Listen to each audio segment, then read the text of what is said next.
to my channel. So this video is about my IIM Rohtak interview experience. So मेरा जो IIM Rohtak का interview था वो 13 Feb को हुआ था. इस डेट को चूज करने की हमें कोई ऑप्शन नहीं मिला था, वो हमें डायरेक्टली डेट दी गई थी. और अभी जो ये पीरियड चल रहा है इसमें भी इंटरव्यूज चल रहे हैं. All I am currently studying in IIM Rohtak and जो अभी हम देखते हैं कि बच्चे जो है वो सुबह आते हैं और कभी कभार हमें दिख जाता है क्योंकि वो एक डिफरेंट एरिया में होता है. हमारा जो क्लासेस हैं एंड ऑल दोज थिंग्स जो कि वो डिफरेंट एरिया में होते हैं, तो कभी कभार वो हमें दिख जाते हैं. सो वो चीज़ रिकॉल हो जाती है कि हम भी ऐसे आए थे. एंड इट्स ऑलमोस्ट 1 ईयर की हम लोग आए थे, हमने इंटरव्यू दिया था. एंड अब इतना ज़्यादा 1 साल बीत चुका है, वो सब प्रोसेस इतना सारा सब कुछ करा, तो वो सब फ्लैशबैक आ जाता है कि हाँ भाई हमने भी ये सब किया था. सो मैंने ऑलरेडी IIM रोहतक की इंटरव्यू एक्सपीरियंस अपने चैनल पर डाल रखा है, बट उस टाइम पे मैं रोहतक के अंदर नहीं आई थी. लेकिन उस टाइम पे मैंने रोहतक में एडमिशन नहीं लिया था. It was just an interview experience, but given interview experience थोड़ा सा अलग होगा बिकॉज अब मैं IIM रोहतक का पार्ट हूँ. सो मैंने सोचा कि एक बार दोबारा से क्यों बना दिया जाए interview experience. So here it is.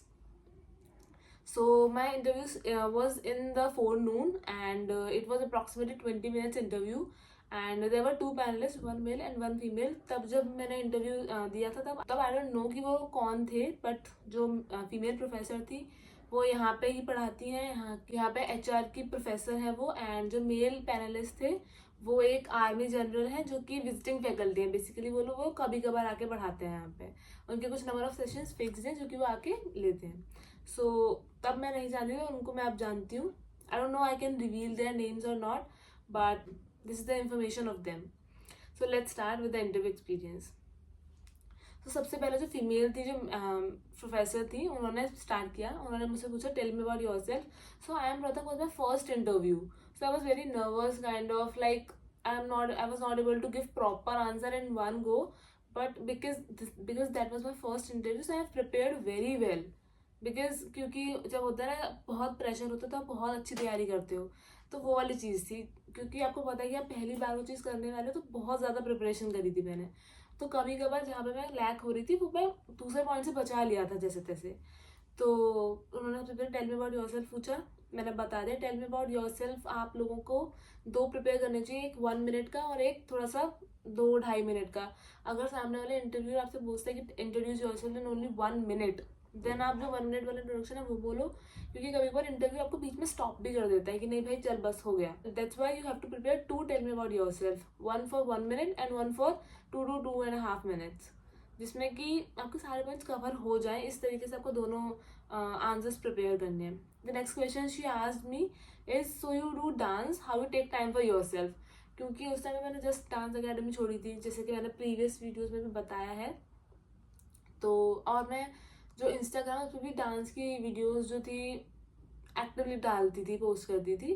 That's why she asked this question कि आप डांस करते हो तो अपने लिए टाइम कैसे निकालते हो. तो इसका आंसर भी मैंने किया कि अभी तक जैसे करा है वैसे ही करती हूँ. बेसिकली कुछ पर्टिकुलर टाइम फ्रेम मेरा फिक्स्ड है, कुछ डेज फिक्स्ड है कि मैं इन दिन पे ही ये वाला काम करूँगी, अदरवाइज नहीं करूँगी. Because it takes a lot of time to make only 1 reel. That's why I answer this. Next is she asked me some basic concepts of maths, जो कि मुझे नहीं आ रहे थे. मतलब बेसिक वाले जो पूछे 10th क्लास तक का कुछ तो पूछा था. I am not able to remember the question, but जो मैंने आंसर कर दिया था. उसके बाद शी आस्क्ड मी 11th और 12th स्टैंडर्ड के जो मैथ्स कॉन्सेप्ट्स होते हैं. यहाँ पे आके हमने थोड़ा सा पढ़ लिया है कुछ चीज़ें, कुछ टॉपिक्स में, लेकिन उस टाइम में वो चीज़ मुझे नहीं आती थी. Because I am from a commerce background and I haven't studied maths in my 11th and 12th standard. I have studied maths only till 10th. तो मुझे वो चीज़ नहीं आती कि कैसे क्या करना है वो सब चीज़ें. तो मैंने उनको बोला कि मैम मुझे नहीं आता है, it is not 10th class syllabus. But she said no, it's from the 10th class only and all those things. तो मैंने उनको बोला मैम नहीं है मैम, मुझे नहीं आ रहा था. तो मैंने उनको 3 बार, आई रिमेंबर, मैंने उनको मना करा ma'am I don't no this because ये सिलेबस का पार्ट नहीं था मेरे. पर वो नहीं मानी एंड तक. फिर बाहर निकल के मैंने अपने भाई से पूछा था, वो तब 11th स्टैंडर्ड में था, कि ये वाला टॉपिक तुम्हारे में आता है कि नहीं आता है, तो ही सेड कि हाँ ये वाला टॉपिक हमारे में आता है, 10th में नहीं था। तो मुझे थोड़ा सा रिलीफ भी मिला कि ठीक है मैं गलत नहीं थी एटलीस्ट। बट एक बात का थोड़ा डर भी था कि क्या पता उनको ऐसा लग रहा हो कि वो चीज़ 10th में आई थी, तो वो मेरा नेगेटिव पॉइंट काट लिया। उनको तो मैं जाके नहीं बता सकती कि मैम देखो मैम 11th में ही है। तो वो वाला डर जो था वो रहेगा, आप लोगों को भी आपके इंटरव्यूज में रह सकता है बेसिकली, क्योंकि कुछ कुछ चीज़ें होंगी जो आपको पता है पर आप इंटरव्यू को नहीं बता सकते। बताने की कोशिश करोगे, वो नहीं समझ पा रहे हैं तो इट्स नॉट योर फॉल्ट कि वो नहीं समझ पा रहे हैं। तो next question she asked me about one entrepreneurship specific principle. तो कुछ प्रिंसिपल्स भी होते हैं, तो उस बारे में उन्होंने मुझसे एक प्रिंसिपल पूछा था, बिजनेस से रिलेटेड था, मुझे ज़्यादा याद है, एग्जैक्ट नाम याद नहीं आ रहा बट कुछ तो था। तो वो आई आंसर बिकॉज वो मैंने बीकॉम में पढ़ा था। Next is she give me topic national education. उस पर मुझे एक्सटेम्परी बोलना था। आई एम रोहतक के इंटरव्यू में एक्सटेम्परी होता है, they can I give you a topic and you have to speak for 1 or 1.5 minutes if I'm right. Also, she asked me some policy which was made at that time only, more or less 4 or 5 days before my interview, and asked me and in the last she asked me one question which was from pure economics. I don't know it because it was not from my core subjects, so I answered her like I do not know the exact thing, but I answered it like a broad concept. It is a broad concept. So उन्होंने मान लिया ठीक है भाई कि अब नहीं आता, एटलीस्ट ये नहीं बोला कि मुझे कुछ भी नहीं आ रहा। But at the same time आप लोगों को ऐसा नहीं करना है हमेशा। अगर आपको कोई चीज़ नहीं आ रही है तो you have to say that I don't know the answer, can you please change the question, और या फिर मतलब कुछ भी जो आपको सही लगे, बट एक्सप्लिसिटली। बट लेकिन आप सीधे ब्लफ करने लग जाओगे, कुछ भी बोलोगे, ग्लोब करोगे, तो दिस इज नॉट डन, ऐसा नहीं करना है। बट कभी कभार अगर आपको थोड़ा भी आइडिया है देन यू कैन स्पीक, और आप उसके बाद बोलने से पहले बोलने के बाद ये बोल सकते हो कि I don't know the full concept but I try to answer. तो ऐसा करके आप बोल सकते हो। उसके बाद जो मेल प्रोफेसर थे उन्होंने अपना पार्ट शुरू किया। He asked me why do you not perform Indian classical dance, क्योंकि मैंने जो डांस सीखा था वो प्योरली हिप हॉप सीखा था और फ्री स्टाइल सीखा था। तो he asked me Indian classical क्यों नहीं करते हो। तो मैंने उनको बोला कि इनिशियल मैंने इंडियन क्लासिकल शुरू किया था but because of my injury मैं उसको नहीं कर पाई आगे, क्योंकि एक बार टर्न लेने में मेरा पैर स्लिप हो गया था और मेरे को चोट लगी थी। दैट्स वाई वो थोड़ा सा रहता है दिमाग में कि नहीं अब ये हम नहीं सीख सकते, तो उस वजह से मैंने फिर उसको कंटिन्यू नहीं किया था। तो मैंने उनको ये वाली बात समझाई एंड वो लोग समझ गए।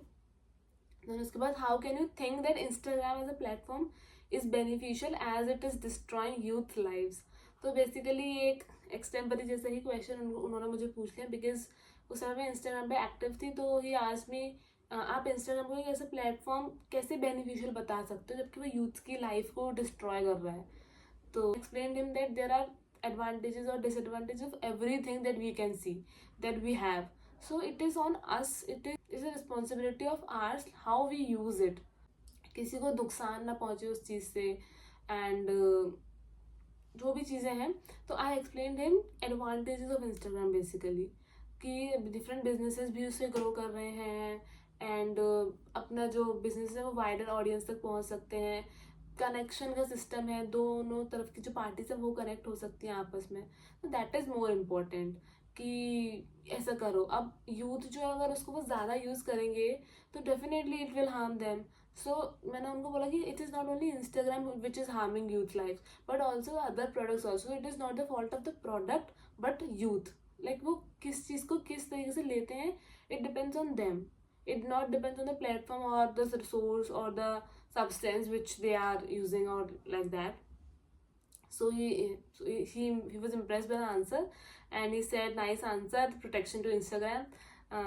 So जो भी था उस टाइम में मुझे जो समझ में आया मैंने वो बोला। I was not prepared for this answer because I never expected that this question will come or something like that. So the next question is ask me for showing extracurricular certificate. So जब भी आप interview देने जाते हो तो you have to carry a bag और some file in which all the certifications and all those documents that you had you have to carry. So if they ask you can show them. तो उन्होंने मुझसे वो show करने को बोला और मैंने उनको वो दे दिया एंड उन्होंने देखा वो डॉक्यूमेंट एंड उन्होंने मुझे फाइल वापस दी थी। सो इंटरव्यू यहाँ पे खत्म होता है. Overall it was a good interview. Male panel was laughing all the time basically. I don't know why, laughing or smiling. And I said something wrong, then he corrected me once and gave his advice to me once. In one question, if I'm not wrong, he asked me something about Facebook also between Instagram.